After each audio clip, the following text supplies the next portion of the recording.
Olá, irmãos da Terceira Igreja Presbiteriana de Barretos, aqui é o pastor Diego, saúdo a todos, não só os nossos irmãos da Terceira Igreja, como os demais irmãos que nos assistem e que acompanham nossas mensagens. Que Deus abençoe cada vida. Nós estamos, então, continuando nossa série de exposições sobre o tema e o livro Um Mês para Viver. E hoje o nosso tema, a nossa metáfora de hoje é a escada horizontal. Antes disso, nós vamos abrir nossos inários no hino 325. Hino 325, a Jesus o Senhor, e nós vamos entoar esse hino.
Amém, irmãos.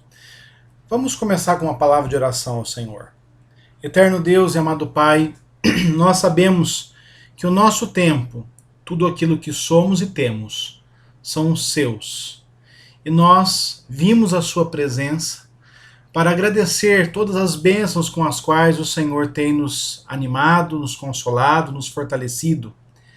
E nós queremos, Senhor, pedir a luz do Teu Santo Espírito para que, estudando aquilo que é pertinente à Tua Palavra, possamos usar dos dons que o Senhor tem nos dado da maneira que ele glorifica o teu santo e bendito nome.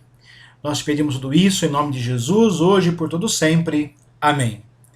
Irmãos, quem acompanhou a aula passada e as demais aulas se lembra que nós estamos falando sobre viver apaixonadamente, né? É um dos 4 pilares desse livro e o primeiro pilar é esse, né? Nós precisamos viver de forma apaixonada. Contudo, devemos viver de forma apaixonada para a glória de Deus. Porque viver de forma apaixonada para o mundo é permitir os excessos e as insensatez, né, e toda a insensatez que o mundo procede. Mas nós vivemos na perspectiva de Gálatas 2:20. Já não somos nós quem vivemos, mas é Cristo que vive em nós. A metáfora da aula passada foi a máscara de oxigênio. Né? E nós falamos na aula passada sobre cuidar da nossa saúde física, emocional, dos nossos relacionamentos. Né? Mas nós estamos vendo alguns problemas sobre vivermos de forma apaixonada. Quais problemas são esses? Nós já vimos alguns. O primeiro problema é a síndrome do algum dia, a procrastinação. É você falar, amanhã eu faço isso, amanhã eu realizo isso, não é? Outro problema é a utilização do tempo. Nós muitas vezes utilizamos o tempo de uma maneira errada, sem entendermos que o nosso tempo ele vai gerar um legado. A maneira como você usa o seu tempo, ela está intimamente ligada ao seu legado, a como você quer que as pessoas se lembrem de você. Depois nós falamos sobre saúde espiritual, que é a energia que nós precisamos para viver apaixonadamente, viver para Cristo, ela procede do próprio Senhor. Não é? Então devemos ser como o galho, o ramo unido à videira. Não é? E hoje nós vamos falar sobre a saúde dos física, emocional e os nossos relacionamentos. Né? Nós falamos isso aula passada, desculpe. Falamos sobre a saúde física, emocional e a saúde dos nossos relacionamentos. Isso é uma coisa muito importante, irmãos. Às vezes nós estamos muito preocupados com muitas coisas e nos esquecemos da nossa saúde física, nos permitimos a excessos, nós nos esquecemos da nossa saúde emocional, nos permitimos a pensamentos que não glorificam a Deus, nós não mantemos uma boa relação com as pessoas que nós amamos, né? Meus irmãos, nós refletimos lá passada que o nosso corpo é templo do Espírito Santo, certo? E nós vimos que então nós precisamos amar a nós mesmos, não é? E para isso nós lemos lá Mateus 22, de 37 a 39, onde o Senhor Jesus diz que o resumo da lei dos profetas é amar a Deus com toda a nossa força, com toda a nossa alma, com todo o nosso coração, com todo o nosso entendimento, e ao próximo como a nós mesmos. Então eu amo o próximo como eu me amo, certo? E hoje nós vamos falar sobre a maneira como nós utilizamos os nossos dons. E a metáfora de hoje é o parque de diversão, né? Qual criança não gosta de um parque? Meus irmãos, não precisa ser tanto um parque assim, tão elaborado, né? Às vezes um simples parque do bairro tem brinquedos que marcam a nossa infância. Esse é um brinquedo que nós vamos utilizar como nossa metáfora. A escada horizontal. Eu, pessoalmente, nunca consegui andar nesse brinquedo. Sempre tive medo de me soltar e cair. Mesmo que meu pai e minha mãe estivessem embaixo. Esse é o grande problema da gente, irmãos. Você se agarra a tudo desesperadamente, tentando fazer as coisas com suas próprias forças. Luta incansavelmente querendo controlar tudo. Não é? Nós temos medo de nos arriscar, nós queremos, como essa criança, né? Agarrados ali, sem percebermos que o Senhor, né, que o Pai tem nos assistido. Você não pode controlar tudo. Essa é a grande verdade que você tem que internalizar. Você não pode controlar tudo. Nem tudo está ao seu alcance. Só Deus pode controlar o incontrolável. Esse é o grande problema, né? O ser humano, quando ele quis se colocar no lugar de Deus e gradativamente ele tomou cada vez mais esse lugar, cada vez mais o ser humano percebe que ele não consegue fazer o papel de Deus, por um simples fato: ele não consegue controlar tudo. Só Deus pode controlar todas as coisas. Essa é a constatação dos discípulos de Jesus quando Jesus acalma o vento e o mar. Eles vão dizer: quem é esse que até o vento e o mar obedecem? Meus irmãos, você se agarra e pensa que não há ninguém para pegá-lo. E então conclui que é melhor segurar firme e apertar as mãos. Meus irmãos, quando o Deus de uma pessoa é o seu próprio ventre, essa pessoa tem um problema muito sério. Porque ela não vai conseguir fazer tudo o que ela quer, e na tentativa de se segurar, de ganhar segurança, ela não só vai se podar, como ela vai deixar de usar de maneira adequada a vida que o Senhor a deu, né?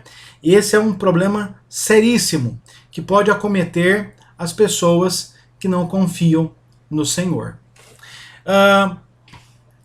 Nós devemos viver na perspectiva de que nós não estamos sozinhos nessa escada horizontal. Nós estamos amparados pelo Senhor. É o Senhor que controla a sua vida, é o Senhor que segura e consola o seu coração nos dias maus.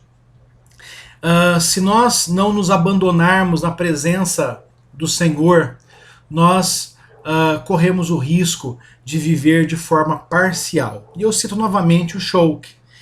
Preciso chegar todos os dias ao ponto em que percebo que não posso controlar tudo na minha vida. E preciso soltar-me, render-me a Deus. Ele sempre me pega. E é nesses momentos que sinto sua paz e força em meio às pressões da vida. Não é?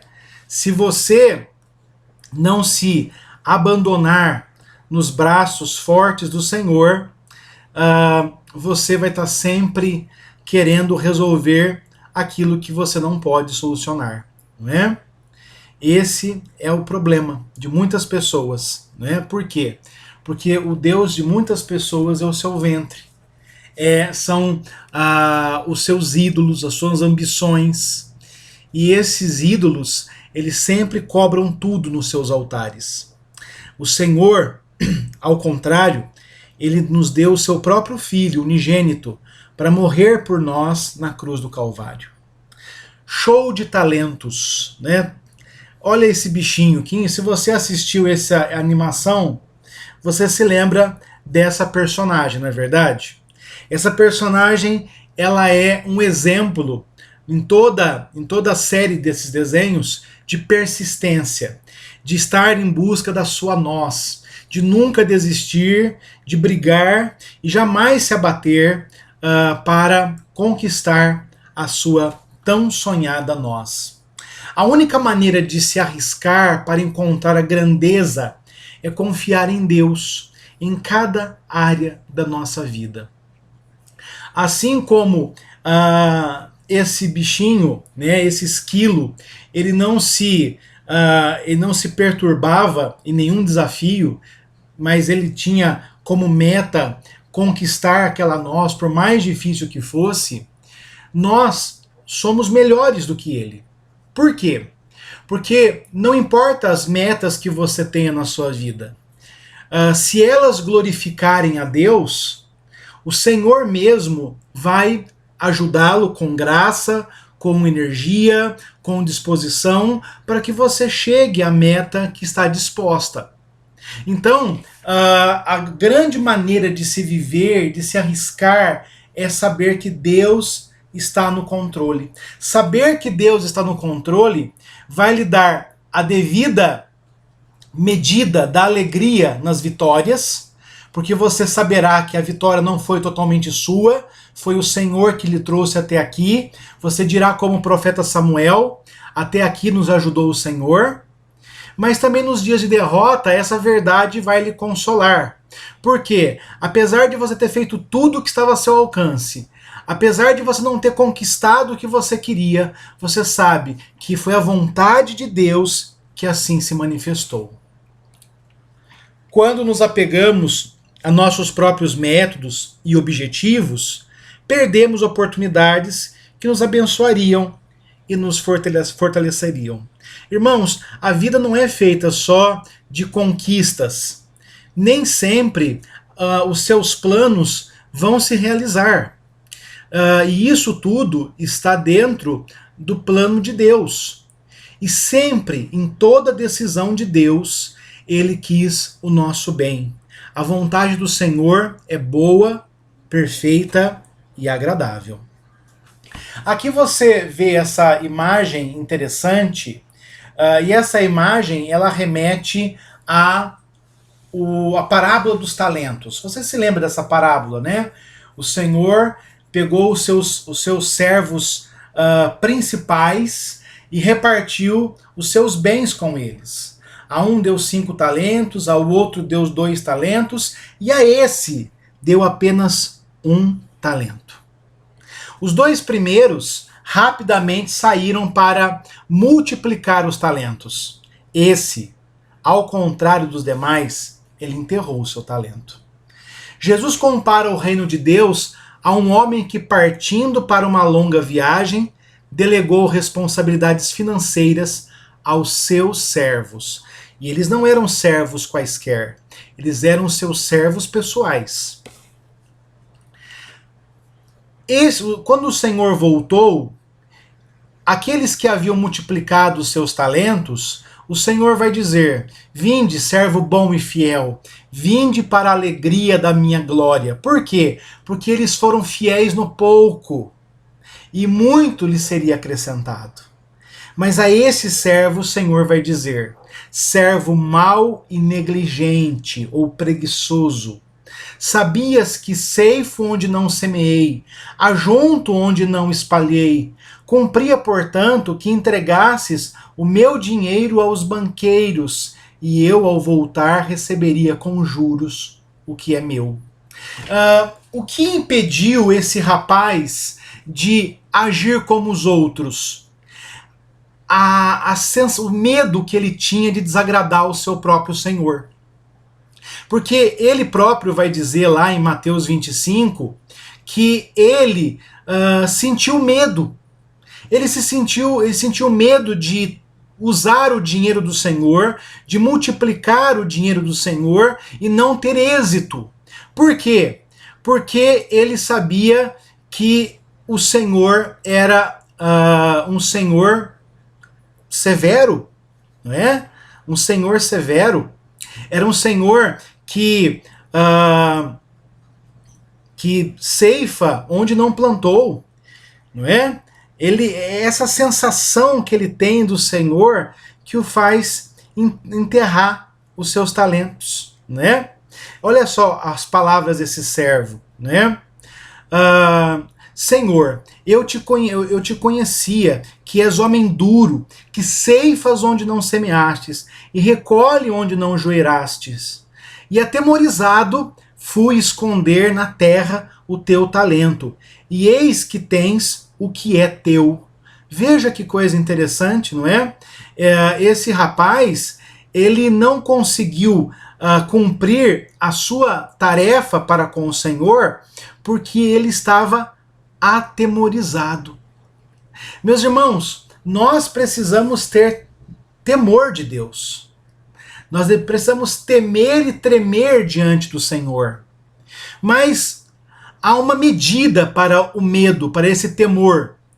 O temor, ele deve nos dar o sentido da reverência. O temor deve nos dar o paradigma da ordem, de fazermos tudo da melhor maneira. Mas o temor que paralisa as nossas ações, o temor que nos leva a não servir o Senhor, esse é um temor pecaminoso, porque esse temor nos impede de fazer o serviço do reino. Esse temor nos faz servos maus e negligentes. Os dois primeiros servos, eles se arriscaram. Eles também temiam ao Senhor, mas eles fizeram de tudo para multiplicar, para usar de forma adequada os talentos que eles receberam. Este servo não. Ele ficou paralisado em seu medo, sem poder ter atitude alguma. E você precisa ter essa noção na sua vida. E novamente, meus irmãos, eu cito o Choke. Por mais irônica que possa ser essa história, ela reforça o fato de que Deus não quer que temamos a ponto de inibir nossa disposição de nos arriscarmos a crescer. Deus lhe deu talentos. Eu não sei quais são os seus talentos. Talvez você tenha talentos na área da educação, na área da organização, talvez você tenha talentos manuais. Deus lhe fez com habilidades inatas. Porque ele fez você a imagem e semelhança dele. Apesar dessa imagem e semelhança ter sido deteriorada ali por causa do pecado em Gênesis 3, esses resquícios da imagem e semelhança de Deus na sua vida o levam a ter os atributos que o Senhor comunicou a você. Então você ama, você cria, você cuida, você faz coisas porque Deus assim o é. E nós precisamos não temer a ponto de não conseguirmos utilizar os nossos talentos da maneira adequada. Aquele, porém, que não soube a vontade do seu Senhor e fez coisas dignas de reprovação, levará poucas açoites. Mas aquele a quem muito foi dado, muito será exigido. Aquele a quem muito se confia, muito mais lhe pedirão. Não é? Irmãos, veja que coisa magnífica, não é? A quem muito foi dado, não é? Muito será pedido. Nós vivemos nesse paradigma, irmãos. Nós vivemos nessa perspectiva. Nós recebemos muitas bênçãos. A maior delas foi ser salvo em Cristo Jesus. A maior bênção é conhecer a palavra de Deus. Nós conhecemos a palavra do Senhor.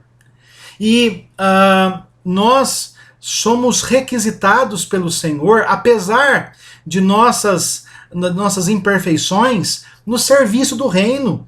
Servir o reino, servir o Senhor, não é uma obrigação, é um prazer, é um deleite, é algo que nós não merecemos. E aqui eu estou citando esse texto, não é? De Lucas 12:47. Você recebeu muito e o Senhor vai lhe cobrar muito. Então nós não podemos fazer como este servo mau e negligente. Um dia o Senhor no dia do juízo, o Senhor vai dizer: o que você fez com a voz que eu lhe dei? O que você fez com as habilidades que eu lhe dei? Ai, Senhor, eu temi desagradar o seu nome, eu as enterrei, eu não as usei da maneira que deveria. Você ouvirá: servo mau e negligente. Você quer ser esse servo? Obviamente que não, não é? Obviamente que não. Porque todos aqueles que o Senhor escolheu antes da fundação do mundo, eles utilizarão os seus dons para a glória do Senhor. Então, nós precisamos gerenciar os riscos, não é? O que nos leva a nos apegar a nossos próprios esforços, em vez de nos arriscarmos para encontrar a grandeza de Deus tem para nós? O que leva você a se agarrar àquela escada sem reconhecer que o Senhor tem sustentado a sua vida? Perda de controle. Primeira coisa, perder o controle. Eu tenho medo de perder o controle. Soltar-se envolve paciência e a procura da mão de Deus nos lugares mais inusitados. Então, um motivo de eu não querer me soltar é perder o controle. Mas calma, Deus tem sustentado a sua vida, não é? Outro é o medo. O medo, ele é capaz de estreitar a nossa visão. Hoje eu ouvi um conto de um ator, um conto árabe. Ele diz que um dia um sábio encontrou com uma epidemia. E ela disse para ele: vou a Bagdá e vou matar 10.000 pessoas. E ao voltar, 100.000 pessoas tinham morrido. E o sábio conversou com a doença.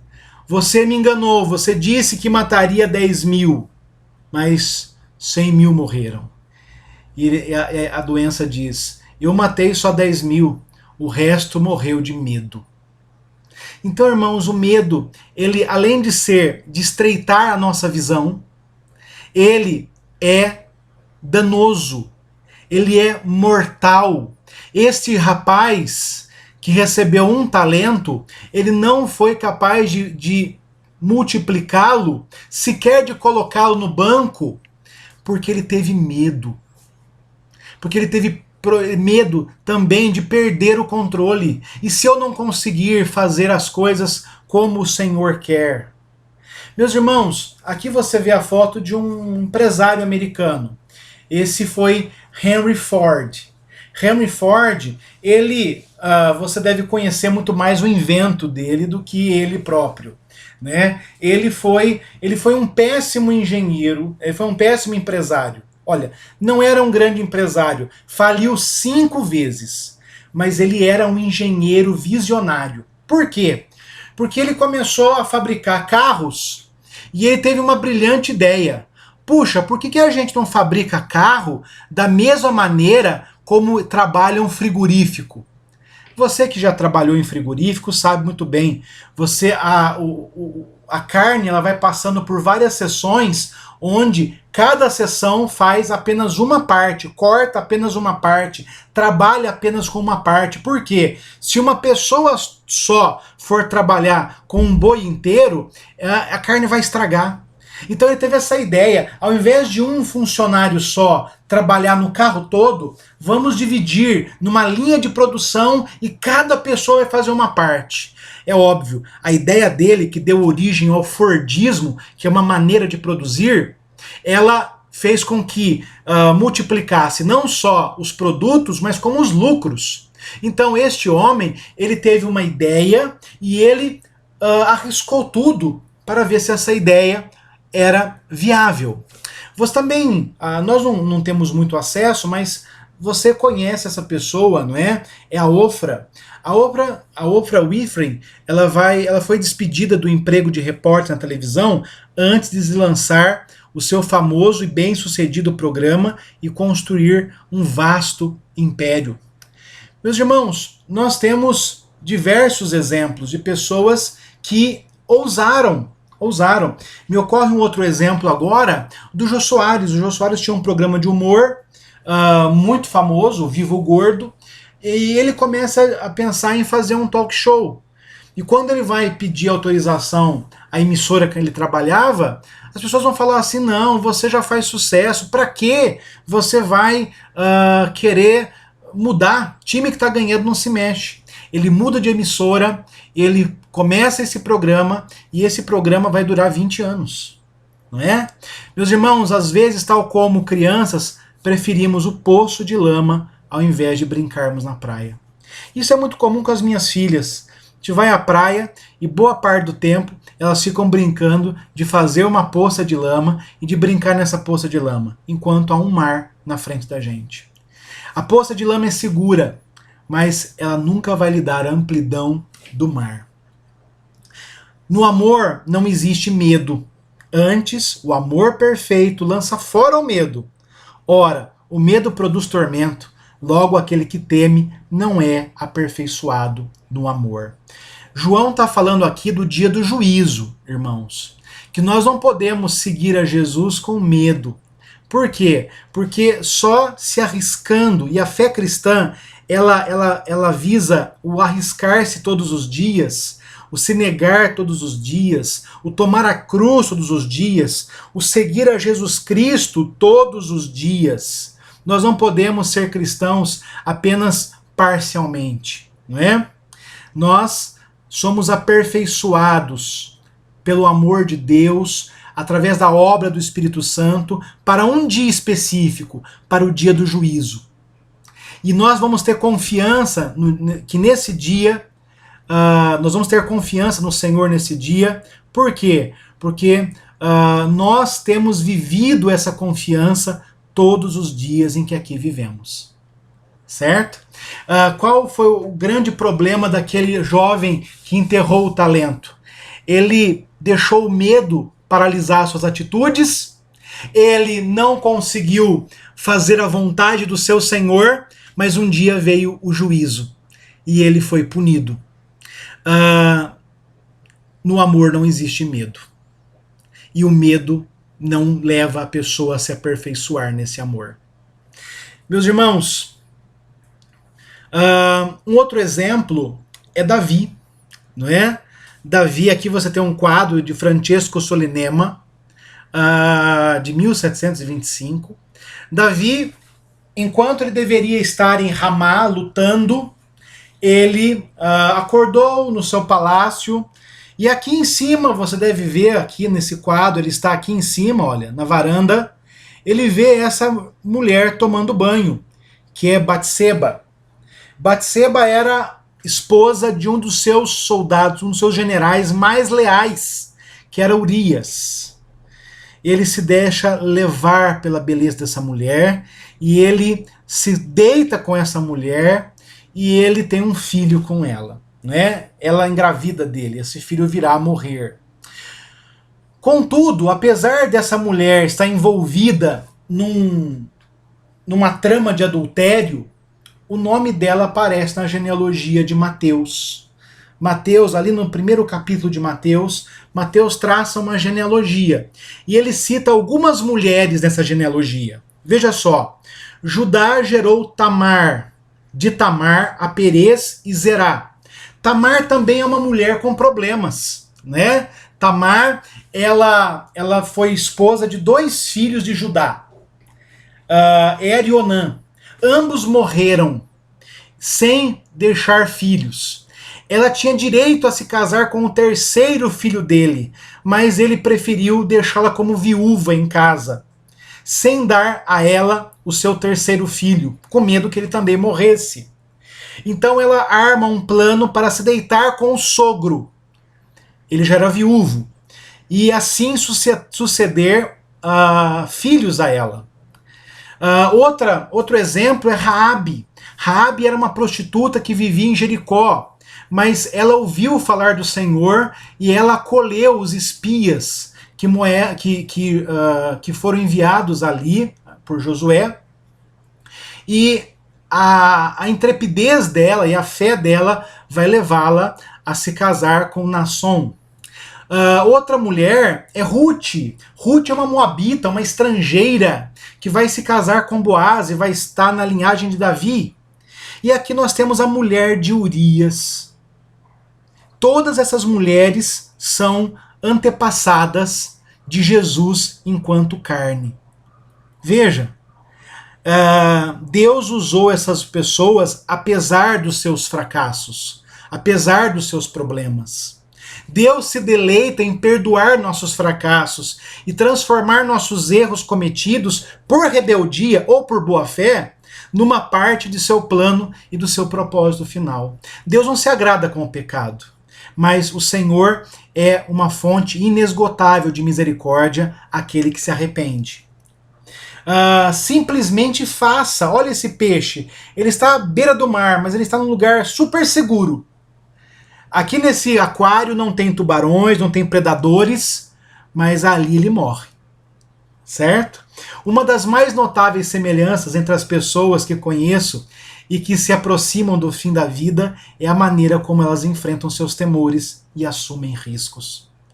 Às vezes a pessoa, no fim da vida, ela resolve pedir perdão a quem ela tinha que pedir, perdoar quem ela deveria perdoar, fazer aquela ligação, fazer aquele encontro que até então não tinha coragem. Perdemos muitos momentos pequenos e grandes quando não estamos dispostos a romper o padrão de seguir o caminho de menor resistência e tentar coisas maiores. Às vezes, na ânsia de nós estarmos seguros, nós perdemos a oportunidade de não só fazermos a vontade de Deus, mas como crescermos fazendo a vontade de Deus. Meus irmãos, o que nós aprendemos hoje? Nós aprendemos que nós podemos nos agarrar à escada, mas devemos nos lembrar que o Senhor está no controle. Quais são os problemas de viver para nós vivermos apaixonadamente? Primeiro, nós vimos a procrastinação, a utilização errada do tempo, a saúde espiritual, a saúde física e emocional dos relacionamentos, e nós vimos uma outra, o medo dos riscos.